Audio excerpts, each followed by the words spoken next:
Hi friends, நம்ம இந்த வீடியோவில் என்ன பார்க்க போகிறோம்னா பர்சன்டேஜ் தான். பர்சன்டேஜோட நெக்ஸ்ட் பார்ட்டை தான் பார்க்க போகிறோம். ஓகே, டேரெக்டாக கொஷின்ஸ்குள்ளே போயிடலாம். ஃபர்ஸ்ட் கொஷினில் என்ன சொல்லியிருக்காங்க அப்படின்னா 1994 95 அந்த பீரியடில் இந்திய பருத்தி ஏற்றுமதி 290 கோடி, டீ ஏற்றுமதி அப்படின்னா 210 கோடி எனில் மொத்த ஏற்றுமதியில் பருத்தி ஏற்றுமதி டீ ஏற்றுமதியை விட எத்தனை சதவீதம் அதிகம் என காண்க அப்படின்னு கேட்டிருக்காங்க. ஸோ ஆக்சுவலாக நம்மளுக்கு கொஷினில் கொடுத்தது அப்படின்னு பார்த்தோம் அப்படின்னா ரெண்டு டேட்டா கொடுத்துருக்காங்க. ஒன்று பருத்தி ஏற்றுமதி, இயரை விட்டுருங்க, எல்லாமே ஒரே இயரை தான் வேஸ்ட் பண்ணி கேட்டிருக்காங்க, அதனால ஒன்றும் பிரச்சனை இல்லை. இதே வந்துட்டு பருத்தி ஏற்றுமதி. நெக்ஸ்ட்டு வந்து பார்த்தீங்க அப்படின்னா டீ ஏற்றுமதி. ஸோ டீ ஏற்றுமதி அப்படின்னு பார்த்தோம்னா 210 கோடி. ஆக்சுவலாக ரெண்டுத்தையும் ஆட் பண்ணால் தான் டோட்டல் ஏற்றுமதி எவ்வளோன்னு பார்த்தீங்கன்னா 500 கோடி. ஸோ 500 கோடி அப்படிங்கிறதான் டோட்டல் ஏற்றுமதி. இதில் என்ன கொஸ்டின் கொடுத்துருக்காங்க, ரொம்ப கன்ஃபியூஸ் ஆகுதுங்க. பருத்தி ஏற்றுமதி டீ ஏற்றுமதியை விட எத்தனை சதவீதம் அதிகம் அப்படின்னு கேட்டிருக்காங்க. எதில் டோட்டல் ஏற்றுமதி அப்படிங்கிறது 500 crore, பருத்தி ஏற்றுமதி அப்படின்னு பார்த்தோன்னா 290, டீ ஏற்றுமதி 210. அப்போ எவ்வளோ அதிகம்? 80 crores அதிகம். எவ்வளோல பர்சன்டேஜ் கேட்டிருக்காங்க? டோட்டல் ஏற்றுமதி அப்படின்னா 500. ஸோ இந்த டிஃப்ரென்ஸ் வந்து எவ்வளோ, அதுவும் எவ்வளோ வந்துட்டு டோட்டல் ஏற்றுமதி அப்படிங்கிறதுல கேட்டிருக்காங்க. ஸோ அப்போ இன்ட்டு அப்படின்னு நம்ம போட்டோம் அப்படின்னா 100. எதுக்குன்னா பர்சன்டேஜுக்கு, பெர்சென்டேஜ் அப்படிங்கிறது 0க்கு 0 கேன்சல். ஸோ இது ரெண்டுத்தையும் கேன்சல் பண்ணிங்க அப்படின்னா 4 5 5 மீதி 3, அப்போ 6. அப்போ 16% அதிகம். இதுதான் நம்மளோட கொஷினோட ஆன்சர். ஓகே, இப்போ நெக்ஸ்ட் கொஷின் பார்ப்போமா? நெக்ஸ்ட் கொஷின், ஒரு சதவீத பட்டை விளக்கப்படத்தில் 12.5% உயரம் என்பது ஒரு நபருக்கு 10,000 செலவினத்தை குறித்தால் மொத்த செலவு எவ்வளவு என காண்க அப்படின்னு சொல்லியிருக்காங்க. ஒன்றும் பிரச்சனை இல்லை. இந்த கொஷின் என்ன அப்படின்னா வந்து டோட்டலாக கொடுத்துருக்கிறது அவரோட அந்த ஹைட்டு 12.5% ஹைட்டால் வந்துட்டு 10,000 ரூபாய் வந்துட்டு செலவினம் ஏற்படுது. இப்போ 100 எவ்வளோன்னு கேட்குறாங்க. எப்படின்னா 10,000 அப்படிங்கிறது 12.5%. ஸோ இதால் டிவைட் பண்ணால் 1% வருமா? அப்போ தென் 100ஆல் நம்ம மல்டிப்ளை பண்ணும்போது 100% வந்துடும். நம்மளுக்கு தெரியும் இந்த 12.5% இன்ட்டு 2 பண்ணால் என்ன வரும்? கொஞ்சம் யோசிங்க. 25 வருமா? ஆமாம், 25 வரும். ஸோ இங்கேயும் இன்ட்டு 2 பண்ணுறோம், மேலேயும் இன்ட்டு 2 பண்ணுறோன்னு வச்சுக்கோங்க. இப்போ 25யும் 100ஐயும் நம்ம அடிப்போம். ஓகேவா? 25யும் 100 இந்த தான் நம்ம 25 ஆக்கிட்டோம். 25யும் 100ஐயும் நம்ம அடிச்சிட்டோம் அப்படின்னா இந்த இடத்துல 4 வரும்.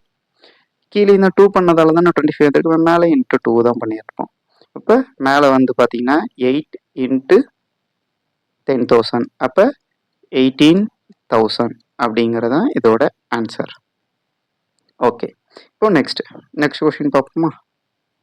நெக்ஸ்ட் கொஸ்டினில் என்ன சொல்லியிருக்காங்கன்னா 5% தள்ளுபடி அளிக்கப்பட்ட பின் ஒரு பொருளின் விலை 95 எனில் அப்பொருளின் குறித்த விலை என்க. 5% தள்ளுபடி கொடுத்துட்டாங்க அப்படின்னா அதோட பர்சன்டேஜ் எவ்வளோ? 95% தான் இருக்குதுன்னு அர்த்தம். இப்போ ஆக்சுவலாக 5% தள்ளுபடி கொடுத்துட்டா அந்த பொருள்ல இருந்து எவ்வளோ இருக்கும்? 95 தான் இருக்கும். அப்போ 100 எவ்வளோ அப்படிங்கிறதான் கொஷின். ஸோ இதையும் டேரெக்டாகவே நீங்கள் அடிக்கலாம், 1ன்னு வந்துடும். இங்கே வந்து 9 மட்டும்தான் இருக்கும், 5 இருக்காதுங்கிறதால ஒரு 0. திரும்ப 95ஆல் இதை அடிக்கும் போது இன்னொரு 1 வரும். அவ்வளோதான், 101, 2 0 அப்படியே ஆட் ஆகிடும். இதோட ஆன்சர். ஓகேங்களா? ஓகே, நெக்ஸ்ட் கொஸ்டின் பார்ப்போமா? ஒரு எண்ணின் 25% 25ஐ கூட்டினால் அந்த எண் கிடைக்கும் எனில் அந்த எண் யாது அப்படின்னு கேட்டிருக்காங்க. ஓகே, இப்போ வந்துட்டு நம்ம வந்து ஒரு அஷ்யூம் பண்ணிப்போம். ஒரு எண் அப்படின்னு சொல்லியிருக்காங்க, எக்ஸ்ன்னு வச்சுட்டோம் அந்த எண்ணை.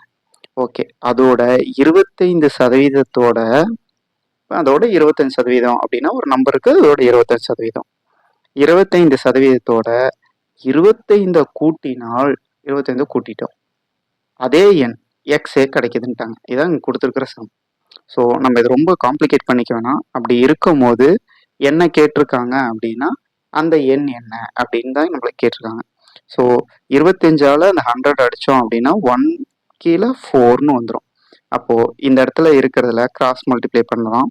இப்போது x/4 + 25 ஈக்குவல் டு எக்ஸ் இப்படின்னு இருக்கும். இந்த 4ஆல் கிராஸ் மல்டிப்ளை பண்ணுறோம். அப்போ தான் அந்த 4 அந்தாண்ட சைடு எடுத்துகிட்டு போக முடியும். X plus 4 × 25 100 divided by 4 equal to x. So இப்போ கிராஸ் மல்டிப்ளைக்கு எடுத்துகிட்டு போகிறோம் அப்படின்னா X plus 100 equal to 4x. 4 இந்த சைடு வந்துடும். ஸோ இப்போ இந்த எக்ஸை இந்த சைடு எடுத்துகிட்டு போயிட்டோம் அப்படின்னா மைனஸில் போகும். அப்போ எப்படி இருக்கும்னா 100 equal to 4x minus X.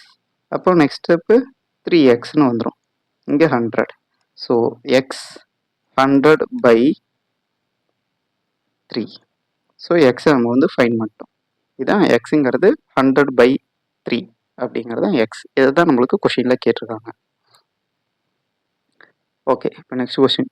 ஒரு பொருளின் விலை முதலில் 10% உயர்த்தப்படுகிறது, பின்பு மீண்டும் 20% உயர்த்தப்பட்டது. அப்புறம் உயர்த்தப்பட்ட பின் அந்த விலை வந்து அந்த பொருளோட ப்ரைஸ் எவ்வளோ இருக்குன்னா 132 எனில் அப்பொருளின் பழைய விலை என்ன அப்படின்னு கேட்குறாங்க. ஓகே, நம்ம வந்து ஆக்சுவலாக ஒரு ஃபார்முலா யூஸ் பண்ணுவோம் எப்போவுமே. X plus y plus or minus x y divided by 100. So first என்ன சொல்லியிருக்காங்க அப்படின்னா 10% இன்க்ரீஸ் ஆகுது, தென் 20% இன்க்ரீஸ். ரெண்டுமே பாசிட்டிவ் தான். So 10 × 20 divided by 100. 2 0க்கு 2 0 கேன்சல். ஸோ இங்கே என்ன இருக்கும்னா 30 இருக்கும், ப்ளஸ் இங்கே பார்த்தீங்கன்னா 1 × 2 2 இருக்கும். இப்போ டோட்டலாக என்ன இருக்கும் அப்படின்னு பார்த்தீங்கன்னா 32 அப்படிங்கிறது இருக்கும். ஆக்சுவலாக இதை இன்க்ரீஸ் 10% 20% இன்க்ரீஸ் பண்ணதுக்கப்புறம் 32% இன்க்ரீஸ் ஆகிருக்கும் அப்படின்னு சொல்கிறாங்க. ஸோ அப்போ நம்மளுக்கு இருக்கிறது அப்படின்னா இன்க்ரீஸ் ஆனதுக்கப்புறம் எவ்வளோ இருக்குன்னா 132. அப்போ இதில் 32 அப்படிங்கிறது இன்க்ரீஸ் ஆகிருந்ததா இருந்தால் அப்போ ஃபஸ்ட்டு இருந்த வேல்யூ எவ்வளோவா இருந்திருக்கும்னா 100ஆக இருந்திருக்கும். புரியுதுங்களா? 32 இன்க்ரீஸ் ஆனதுக்கப்புறம் அதை மைனஸ் பண்ணிட்டா 100 இருக்கும். இதுதான் ஸ்டார்டிங் ப்ரைஸ். இந்த இடம் தான். ஸோ ஸ்டார்டிங் ப்ரைஸ் எவ்வளோ இருந்திருக்கும்? 100 இருந்திருக்கும். இதான் அந்த பழைய விலை அப்படிங்கிறது. ஓகே, இப்போது நெக்ஸ்ட் கொஸ்டின் போகுமா? ஓகே, 1 லிட்டர் எண்ணெயின் விலை 20. ஒரு நிதி அறிக்கையில் அதன் விலை 30% அதிகரிக்கப்பட்டது. ஒரு வாரத்திற்கு பின் உயர்த்தப்பட்ட விலையில் 15% குறைக்கப்பட்டது எனில் தற்போதைய 1 லிட்டர் எண்ணெயின் விலை என்ன அப்படின்னு கேட்டிருக்காங்க. இப்போ நார்மலாக நம்ம யூஸ் பண்ணுறது தான். அதே இது போனதுலேயே யூஸ் பண்ண மாதிரி தான். போனதில் ரெண்டுமே இன்க்ரீஸ் பண்ணாங்க. இந்த இதில் அப்படின்னா ஃபஸ்ட்டு வந்து பார்த்தீங்கன்னா இன்க்ரீஸ் பண்ணுறாங்க, அடுத்து டிக்ரீஸ் பண்ணுறாங்க. அதே ஃபார்முலா யூஸ் பண்ண x plus y plus or minus x y divided by 100. இது எதுக்கு அப்படின்னா இது ரொம்ப ஷார்ட்டான ஃபார்முலா. இது ஃபார்முலாவே கிடையாது, ஒரு இன்டீரியர் லாஜிக் இருக்குது. ஸோ இதை ஃபார்முலாங்கிறத விட நீங்கள் டேரெக்டாகவே யூஸ் பண்ண ஆரம்பிக்கலாம். நான் இந்த ஃபார்முலா உங்களுக்கு புரியணுங்கிறத திரும்ப திரும்ப எழுதுகிறேன். ஓகேங்களா? ஓகே, ஃபஸ்ட் 30 ப்ளஸ் இந்த இடத்துல ப்ளஸ் வராது, ஏன்னா ஃபஸ்ட்டு இன்க்ரீஸ் பண்ணுறாங்க 30%. நெக்ஸ்ட்டு என்னன்னா 15% டிக்ரீஸ் பண்ணுறாங்க. ஸோ டிக்ரீஸ், ப்ளஸ்ஸும் மைனஸும் வந்துருக்குது. ஸோ இந்த இடத்துல மைனஸ் 30 × 15 டிவைடட் பை 100. ஒரு 0க்கு 1 0 கேன்சல். இங்கே 3 5ஆம் பட்டல் அடித்தா இங்கே 2.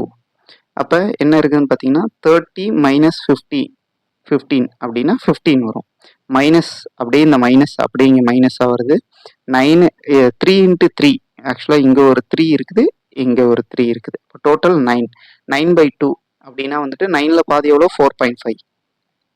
ஸோ அப்போ இங்கே எவ்வளோனா 10.5% அப்படிங்கிறதா இன்க்ரீஸ் ஆகிருக்கும்.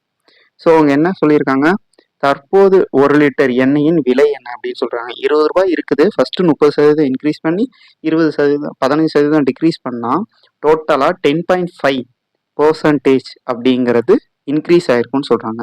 ஸோ நம்மளுக்கு அந்த 20 அப்படிங்கிறது 100%ல் இருக்குது. ஓகே, நெக்ஸ்ட் இதில் ஒரு 0 எடுத்துட்டா 10ன்னா நம்மளுக்கு 2 வரும். ஸோ 10% நம்ம ஃபைன் பண்ணிட்டோம். இன்னும் அதில் எவ்வளோ வேணும்? 5% ஃபைன் பண்ணணும். 0.5%. அதில் 5% அப்படின்னா இங்கே 1 வரும். ஸோ இதெல்லாம் பர்சன்டேஜ். இங்கே ரைட் சைடில் என்ன பண்ணுறோமோ லெஃப்ட் சைட்லேயும் அதே இதை நம்ம பண்ணிட்டே வருவோம். ஸோ அப்போ இதை 10 வந்துட்டு டிவைடட் பை 2 பண்ணியிருக்கோம். 2யும் டிவைடட் பை 2 பண்ணால் 5% 1ன்னு வந்துருச்சு. ஸோ நமக்கு இந்த இடத்துல 0.5 தான் வேணும். அப்போ 0.1ன்னு வந்துடும். ஓகேங்களா? Okay, same. இப்போ நம்மளுக்கு இந்த ரைட் சைடில் இருக்கிற 10 + 0.5 இது ரெண்டுத்தையும் ஆட் பண்ணுங்கள், 10.5ன்னு வரும். அதேமாரி இங்கே அப்படின்னு பார்த்தீங்கன்னா 2.1 அப்படின்னு வரும். ஓகேங்களா, 2.1ன்னு வரும். ஸோ இதுதான் 10.5%. மேலே இருக்கிறது அப்படின்னா 100%. ஏன்னா 10.5% இன்க்ரீஸ் ஆகுதுன்னு சொல்லிட்டாங்க. ஃபர்ஸ்ட் 20ல இருக்குது, 10.5% இன்க்ரீஸ் ஆனால் 2.1 ரூபாய் வந்துட்டு அதிகமாகுது. இப்போ அது ரெண்டுத்தையும் ஆட் பண்ணாதான் நம்மளுக்கு இப்போ இருக்கிற கரண்ட் வேல்யூ, கரண்ட் ப்ரைஸுங்கிறது தெரியும். ஸோ இது ரெண்டுத்தையும் ஆட் பண்ணால் 20 + 2.1ன்னு வரும். அப்போ 22.1 அப்படிங்கிறது தான் இப்போ இருக்கக்கூடிய அந்த எண்ணெயோட ப்ரைஸ். 22.110 ஆன்சரில் இருக்குது. ஸோ அதுதான் ஆன்சர். ஓகே, இப்போ அடுத்த கொஸ்டின் பார்ப்போம். ஒரு தொழிலாளி 11,250 ஊக்கத்தொகையாக பெறுகிறார். இத்தொகை அவர் தம் ஆண்டு வருமானத்தில் 15% அவர் மாத வருமானம் என்ன அப்படின்னு சொல்லிட்டு கேட்குறாங்க. ஒரு ஒன்றும் கிடையாது, ஒரு போனஸ் வாங்குறாங்க. இது வந்துட்டு அவரோட இயர்லி சேலரியில் 15%. அப்போ 15% அப்படிங்கிறது 11,250. ஸோ நம்ம இதில் இருந்து டோட்டல் அவரோட ஆனுவல் சேலரியை நம்ம ஃபைன் பண்ணிட்டோம் அப்படின்னா, வருஷத்தோட சம்பளத்தை வந்துட்டு கண்டுபிடிச்சிட்டோம் அப்படின்னா, டிவைடட் பை 12ன்னு போட்டால் ஒரு மாதத்தோட சம்பளத்தை கண்டுபிடிச்சிடலாம். ஸோ 15%லேருந்து நம்ம எப்படி வந்து டோட்டலாக வந்துட்டு 100% ஃபைன் பண்ண போகிறோம் அப்படிங்கிறதான். ஃபஸ்ட்டு 1% ஃபைன் பண்ணிடலாம். இப்போ வந்துட்டு 5,000 பெட்டால் அடிக்கிறோம். இங்கே வந்து நம்ம 5ல் அடித்தோம் அப்படின்னா 2 ரிமைனிங் 2.50 அப்படின்னு இருக்கும். நெக்ஸ்ட் இங்கே வந்து அப்படின்னு பார்த்தீங்கன்னா 5,000 பெட்டால் அடித்தாலும் இங்கே 3 இருந்திருக்கும். ஓகே, ஆமாம் 3 இருந்திருக்கும். இப்போ 3ஆல் 3,000 பெட்டால் அடித்தோம் அப்படின்னா 7, இங்கே 1 வந்திருக்கும். 7/1 அப்படின்னு இருக்கும். 1% அப்படிங்கிறது 750 அப்படின்னா 100% அப்படிங்கிறது 75,000 வரும். ஸோ இது வந்து பார்த்தீங்கன்னா அவரோட இயர்லி சேலரி. 75,000 நம்ம 12ஆல் டிவைட் பண்ணால் அவரோட மந்த்லி சேலரி வந்துட்டு வந்துடும். ஸோ 75,000 அப்படிங்கிறத 12ஆல் டிவைட் பண்ண போகிறோம். நம்மளோட 12 வாய்ப்பாடு தெரிஞ்சாலும் நம்ம அடிச்சுக்கலாம் மேக்ஸிமம். இப்போ வந்து பார்த்தீங்கன்னா 5×12 60. ஸோ 6×12 அப்படின்னு பார்த்தோம்னா 72 வரும். ஸோ 72 போயிடுச்சுன்னா மீதி ரிமைனிங் 3 இருக்கும். ஸோ நம்ம 3 அப்படின்னா 2×12 ஆக்சுவலாக 20 நிமிஷம் 6 வந்துருச்சுங்களா. அடுத்து 2×12 அப்படின்னா 24. 24 போயிடுச்சுன்னா அந்த 30ல் மீதி 6 இருக்கும். ஓகேங்களா, அப்போ 2 இங்கே வந்துடும். ஸோ I12 அப்படின்னா 60. ஸோ 5 ஒரு 0 தனியாக இருக்கும். ஸோ இதுதான் நம்மளோட ஒரு மாத சம்பளம் அப்படின்னா 6,250 ரூபாய். ஓகே, இப்போ நெக்ஸ்ட் கொஸ்டின் பார்ப்போம். கணினி குழுமத்தில் நடைபெற்ற நேர்முக தேர்வில் 15,500 நபர்கள் கலந்து கொண்டனர். இதில் 12% நபர்கள் தேர்வு செய்யப்பட்டனர் எனில் எத்தனை நபர்கள் தேர்வு செய்யப்பட்டனர்? மேலும் எத்தனை நபர்கள் தேர்வு செய்யப்படவில்லை? ஒன்றும் கிடையாது, ஒரு டோட்டல் வேல்யூ கொடுத்துட்டாங்க. அதில் 12% தான் தேர்வு செஞ்சாங்க, மீதி தேர்வு செய்யலைன்னு சொல்லிட்டாங்க. 12% கண்டுபிடிச்சி அதில் மைனஸ் பண்ணிட்டா தேர்வு செய்யப்படாதவங்க வந்துடும். ஸோ ஃபர்ஸ்ட் வேல்யூ அப்படின்னு பார்த்தோம்னா 1,500 அப்படிங்கிறது ஒரு 100%. இதுலேருந்து நம்ம 12% தான் நம்ம இப்போ ஃபைன் பண்ணணும். ஸோ 10% அப்படின்னு பார்த்தோம்னா ஒரு 0 எடுத்துட்டா 10%. ஸோ இதுலேருந்து நம்ம 2% ஃபைன் பண்ணணும். ஏன்னா 12%ன்னு சொல்லியிருக்காங்களா. ஸோ இதை 2ஆம் வாய்ப்பாட்டால் அடித்தோம்னா 10 2ஆம் வாய்ப்பாட்டால் அடிக்கிறோம். இது 10 வந்துட்டு 5ஆம் வாய்ப்பாட்டால் அடித்தோம் அப்படின்னா 2%. அப்போ இந்த 150யும் வந்துட்டு நம்ம 5ஆம் வாய்ப்பாட்டால் அடித்தோம் அப்படின்னா 30 அப்படின்னு வரும். ஸோ இது ரெண்டுத்தையும் நீங்கள் ஆட் பண்ணீங்க அப்படின்னா, ஃபர்ஸ்ட் இதை மட்டும் நீங்கள் ஆட் பண்ணீங்க அப்படின்னா நெக்ஸ்ட் 12% வந்துடும். இந்த சைடில் ஆட் பண்ணீங்க அப்படின்னா 180ன்னு வந்துடும். இப்போ 12%ஓட வேல்யூ என்னது? 180. நம்மளுக்கே தெரிஞ்சு 12% அப்படின்னா தேர்வு செய்யப்பட்டவர்கள் 120. அப்போ 180. அப்போ ரிமைனிங் இருக்கிறது என்னன்னா 1,500ல் மைனஸ் பண்ணிங்கன்னா ரிமைனிங் இருக்கிறது 1,500ல் 180யை மைனஸ் பண்ணுறோம். மைனஸ் பண்ணால் நம்மளுக்கு வர்றது அப்படின்னு பார்த்தீங்கன்னா 1320 அப்படின்னு வரும். ஸோ ஃபஸ்ட் ஆப்ஷனில் 180 மட்டும் தான் இருக்குது. 4 ஆப்ஷன் பார்த்தாலும் டைரெக்டாகவே எதையும் நம்ம போட்டுடலாம். ஓகே, இப்போது நெக்ஸ்ட் கொஸ்டின் பார்ப்போம். ஒரு உலோக கலவையில் 20% காப்பர், 30% துத்தநாகம், மீதி நிக்கல் உள்ளது. 30 கிலோகிராம் உள்ள இந்த உலோக கலவையில் நிக்கலின் அளவு யாது அப்படின்னு சொல்லிட்டு கேட்டிருக்காங்க. ஸோ இது ரொம்ப ரொம்ப ரொம்ப ஈஸியான கொஸ்டின். ஃபர்ஸ்ட் நம்மளுக்கு நிக்கல் அப்படின்னா வந்துட்டு இது வந்து காப்பர் அப்படின்னா 20%ன்னு சொல்லிட்டாங்க. நெக்ஸ்ட் வந்து அப்படின்னு பார்த்தீங்கன்னா துத்தநாகம். துத்தநாகம் அப்படின்னு பார்த்தீங்கன்னா 13 சொல்லிட்டாங்க. நிக்கல் அப்போ ரிமைனிங் எவ்வளோ இருக்கும்? 50% இருக்கும். ஸோ நம்மளுக்கு கொடுத்துருக்கிறது டோட்டலாக இரும்பு கலவையில் 30 கிலோகிராம் அப்படிங்கிறத கொடுத்துட்டாங்க. அதில் 50% பாதி என்னது? நிக்கல் தான் இருக்க போகுது. நிக்கல் தான் இருக்க போகுது. அப்போ 15 கிலோகிராம் அப்படிங்கிறது நிக்கல். ஓகேங்களா? 50% அப்படிங்கிறது 15 கிலோகிராம் இதில். So answer 15 kilogram. ஓகே, இப்போது நம்ம நெக்ஸ்ட் கொஷின் பார்ப்போம். இந்த கொஷின் லாஜிக்ஸை வச்சு சால்வ் பண்ணுற மாதிரி இல்லை, கொஞ்சம் அதில் இருக்கிற சம்ஸை வச்சே நம்ம சால்வ் பண்ணுற மாதிரி இருக்கும். ஸோ இது எப்படின்னு பார்ப்போம். நல்லா நோட் பண்ணிக்கோங்க. 2 எண்களின் வித்தியாசம் பெரிய எண்ணில் 40% ஆகும். சிறிய எண் 48 எனில் பெரிய எண்ணை கண்டுபிடி அப்படின்னு சொல்லியிருக்காங்க. ஓகேங்களா? இதில் நம்ம நல்லாவே நோட் பண்ணிக்கலாம். ஒன்றும் கிடையாது. நார்மலாக வந்து ஃபஸ்ட்டு ஒரு பெரிய எண் கொடுத்துருக்காங்க. ஸோ பெரிய எண்ணுனா எக்ஸ்ன்னு நம்ம வச்சுப்போம். ஸோ இந்த பெரிய எண் அப்படிங்கிறதுல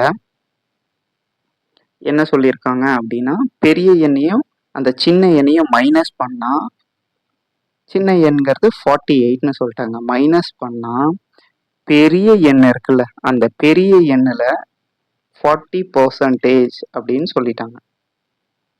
கிளியராக நம்மளுக்கு புரிஞ்சிருக்கும். ஸோ இது புரிஞ்சிருச்சுனாலே நீங்கள் சம்ஸை வந்து சால்வ் பண்ணிடலாம். கொஷின் இன்னொரு தடவை சொல்கிறேன். 2 எண்களின் வித்தியாசம்னு சொல்லிட்டாங்க. 2 எண்களின் வித்தியாசம்னா ஒன்று பெரிய நம்பரு, இன்னொன்று சின்ன நம்பரு. ஸோ சின்ன நம்பர் 48ன்னு சொல்லிட்டாங்க. பெரிய எண் சொல்லலை. ஸோ நம்ம எக்ஸ்ன்னு வச்சுட்டோம். வித்தியாசம் அப்படிங்கிறத மைனஸ் போட்டோம்.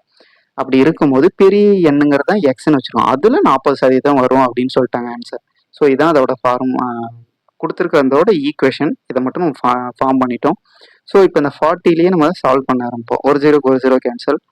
மேலே அப்படின்னா 2 வரும், கீழே வந்து 5 வரும். ஸோ இப்போ எக்ஸ் எல்லாம் ஒரு சைடு கொண்டு வரணும் அப்படின்னா 48 அந்த சைடு கொண்டு போயிடலாம்.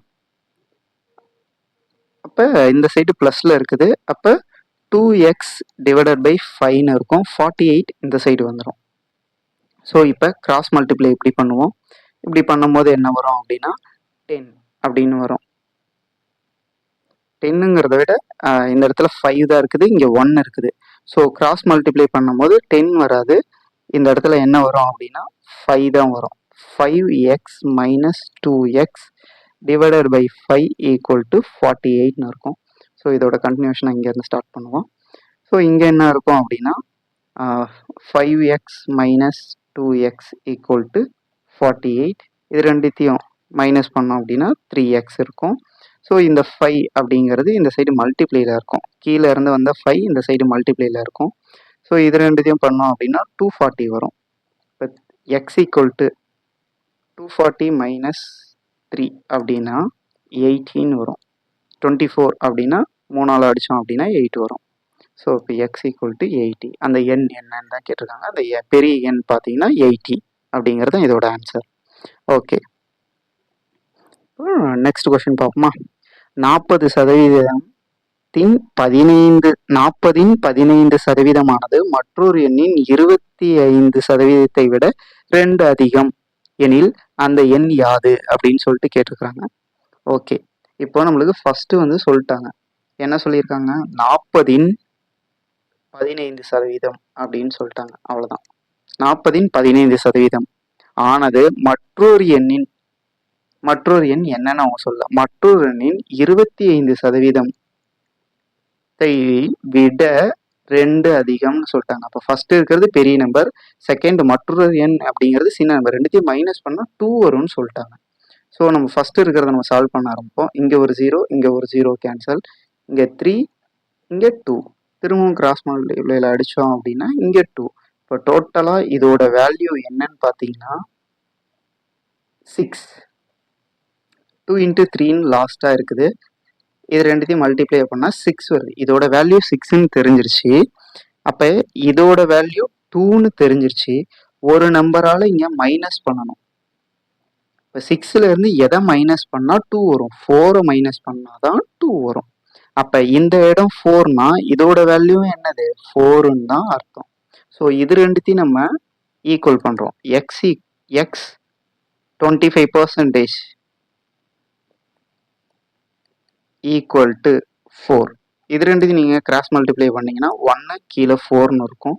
அப்போ நெக்ஸ்ட் எப்படி இருக்கும்னா எக்ஸ் பை 4 ஈக்குவல் டு 4 அப்படின்னு இருக்கும். இப்போ X equal to cross multiply பண்ணும்போது 16ன்னு வரும். இப்போ எக்ஸோட வேல்யூ என்னன்னு பார்த்தீங்கன்னா 16. இது ரொம்ப ஈஸியானது. நம்ம ஏதாச்சும் கரெக்டாக அதோட வேல்யூ வச்சு நடுவில் என்ன வருங்கிறத அதோட ஈக்குவல் பண்ணிக்கிறோம். ஓகேங்களா? இதுதான். ஓகே, இதில் ஏதாவது டவுட்ஸ் இருந்தால் கமெண்ட்ஸில் சொல்லுங்கள். Thank you friends.